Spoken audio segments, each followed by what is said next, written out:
Welcome to Kenton Teaches. Enjoy the video. In this video, I will show how to make a strawberry mojito non-alcoholic. Start by muddling 3 strawberries with 8 fresh mint leaves and 1 tablespoon sugar until juices release.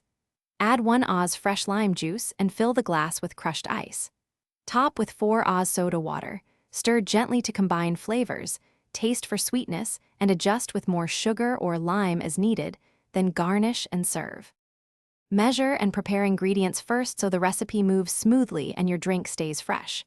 You will need a muddler or wooden spoon, a sturdy glass, jigger, and a spoon for stirring. Use fresh strawberries, fresh mint, fresh limes, white sugar, crushed ice, and soda water for the best bright flavor. Keep a small bowl for extra simple syrup if you prefer sweeter drinks, and chill glasses before serving today. Start with gentle muddling so mint oils release without turning bitter in the drink. Muddle strawberries until just broken to release color and avoid grittiness in the final drink. Build the drink by adding lime, ice, and soda, then fold gently with a spoon to keep bubbles and aroma. Taste and adjust sweetness with simple syrup or sugar, and serve with a mint sprig and a strawberry slice on the rim. Thanks for watching. Please subscribe if this video was helpful.